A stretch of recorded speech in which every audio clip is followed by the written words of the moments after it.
Deep breaths. Let's get to our first topic of the day. This does come from the almanac a little bit. Last year, parity was the story of college basketball. I feel like we talked about it 100,000 times in various ways. It felt like anybody could win. It felt like there wasn't a dominant team. Alabama was number one. Purdue was number two for much of the season, in and out, and you just don't know what's going to happen. March is going to be crazy. And then we got to March, and March was crazy. Like, surprise, surprise, we ended up with San Diego State, Florida Atlantic, and Miami in the Final Four, and a UConn team that was like fringe top 10 coming into the tournament. I don't think anybody expected that type of chaos, but last year that was college basketball. It made sense that we got to the Final Four, and the Final Four made no sense based on last season. This season feels a lot different, and I want to dive into this more because at the top of everybody's preseason polls, I think you've really got four teams. I think you've got Kansas, you've got Duke, you've got Purdue, you've got Michigan State. And then some people would make arguments for other teams they like, for Marquette, for Creighton, for UConn, potentially a bunch of teams in the Big East. You can go down the list and there's other reasons. There's guys that aren't in that top four you could argue should be. But it's really four dominant teams. And that feels new compared to last season. Number one, I like that we think there's some great teams in college basketball again. But the guys who wrote the Almanac, I think are kind of expecting this to be like Blue Bloods versus the field based on their Final Four predictions. And I wasn't expecting that. Even with that group of top four, I thought there'd be a little more variation between Michigan State and Purdue.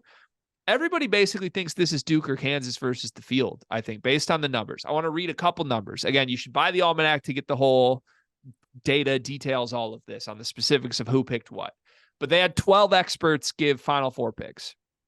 9 of the 12 picked either Duke or Kansas to win the national title.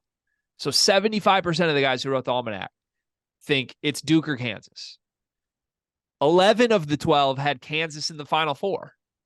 So, like, we're at a point where everyone thinks Kansas is that much ahead of the field. Like, it's a lock almost that they're in the Final Four. And Duke was actually the most likely champion. Kansas, 4 people picked to win. Duke, 5 people picked to win. The only thing I would know outside of those two, Michigan State got 2 picks to win. But based on the numbers, it really feels like everyone is kind of teeing this up as it's Duke or Kansas, and then it's the field. Do you believe that that is the right way to frame this college basketball season? There's 2 elite teams that should have a clear advantage on winning it all versus everybody else, or do you think it should be something different?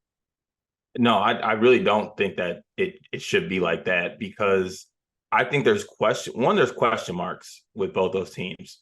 I think that if you're going to put those teams in that category, yes, every college basketball team is going to have some type of question marks. There's really no such thing as a perfect team. But if they're getting this type of, traction and votes across, unanimously across the writers who did the Almanac, it just seems to me like they're just saying these are the perfect teams. They're going to cakewalk to a Final Four, and one of those 2 teams is going to win. And I just don't see that. We talk about Duke. Jon Scheyer, I think, is a good coach. I truly do. But he's also in his second year and hasn't faced any type of adversity yet leading up until this point. I mean, he might have faced a little bit last year when Tyrese Proctor wasn't playing to the level that people expected. But, like we spoke about on a couple episodes ago, there's a world where second year coaches in the ACC, they bottom out a little bit. It could happen. There's questions with this Duke team, a lot of mouths to feed as well. Kansas, they have their own issues to address. I mean, you talk about how Hunter Dickinson can't be the main guy on a team. They're already losing a guy in Arterio Morris who looks like he's probably getting kicked out of school for the stuff he has going on. So I don't know. I just feel like there should be a little bit more reservations about just booking those teams into the Final Four. Like, it's just going to be a cakewalk. Okay. I agree. And I would have Kansas as the preseason number 1.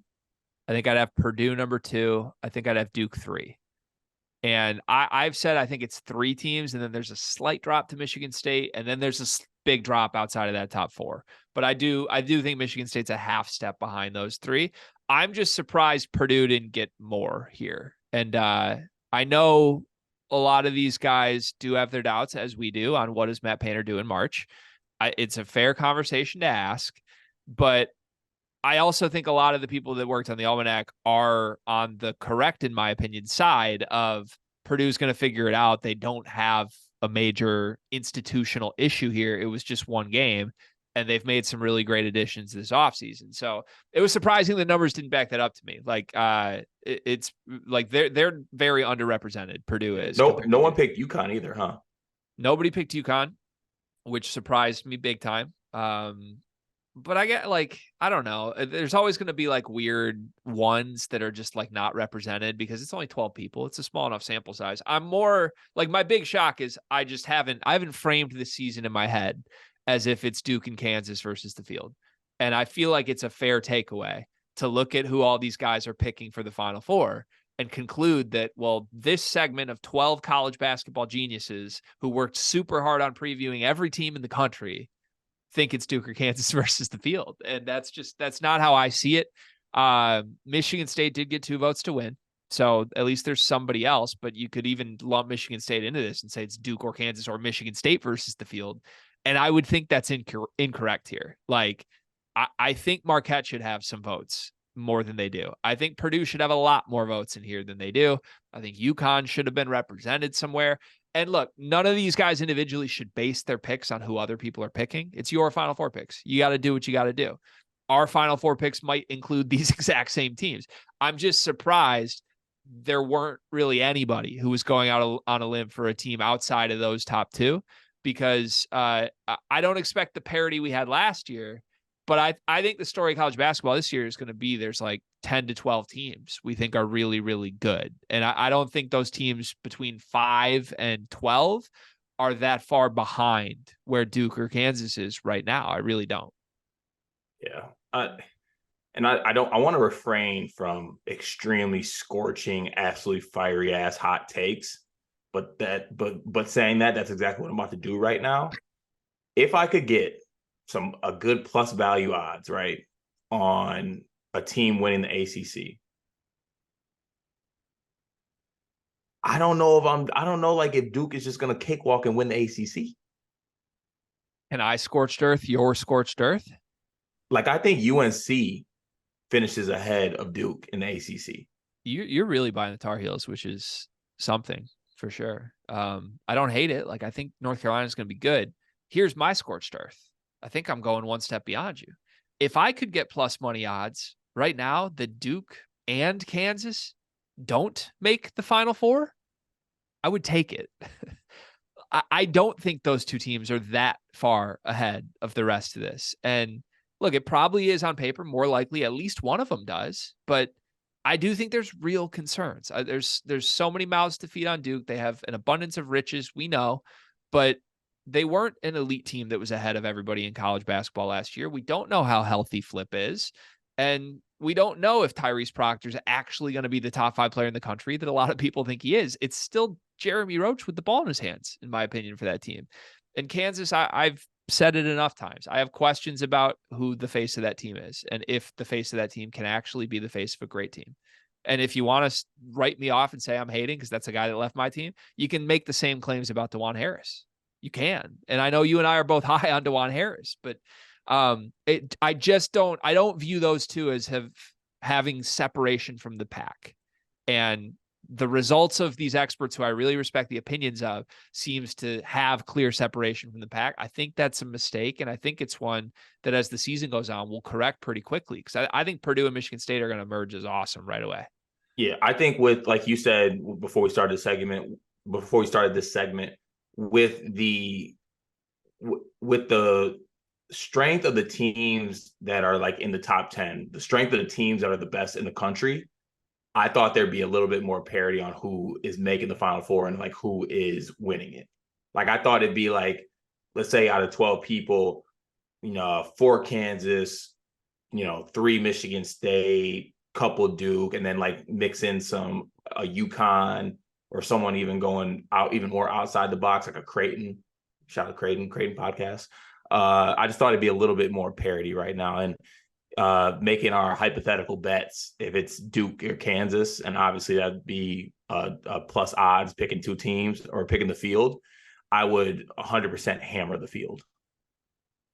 And that this isn't to say there wasn't some parity, because like Tennessee, Arizona, Arkansas, Texas, Florida Atlantic, Houston, UConn, St. Mary's got votes to make a Final Four. They each got one vote. I am surprised there wasn't more differentiation at the very top. Okay. I don't think this is what that's hilarious, because the same people that don't want to put Purdue in it are picking a Rick Barnes team to go to the Final Four.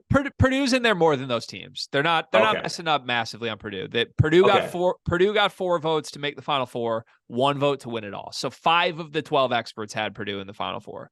It's just it's about who wins it, and that's where I'm like, wow, I'm surprised there's so much Duke and Kansas. And look, if you flip 2 of Duke's votes to Purdue, then this looks totally different. Then you got Kansas with 4, 3 for Purdue, 2 for Michigan State, 3 for Duke. That feels like more what I would expect. I think those 4 teams are all deserving of picks to win it all right now.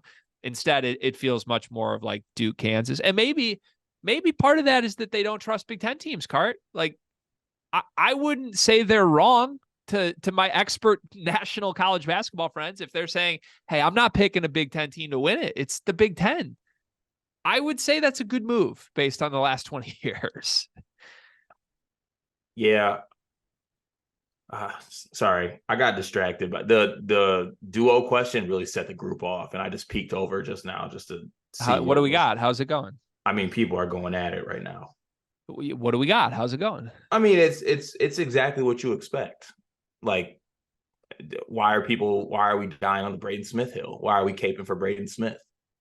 So everybody's out on Braden Smith? I think everyone's just in on RJ Davis being better than Braden Smith. What's the break? Like, is it 80%? Not a math podcast, but is it 80% everybody's saying they take the Carolina duo over Edey? It's probably like 90. That's crazy. Yeah. That's crazy. You take the National Player of the Year, man. These, like, how good are RJ Davis and Armando Bacot really? They missed the tournament last year. There was also a Doug and Olivier shout in there. Who gave that? Goody. Oh, goodness. I might need back in that group chat, but I'm not asking to be added, but I might need it. I might need to be back in.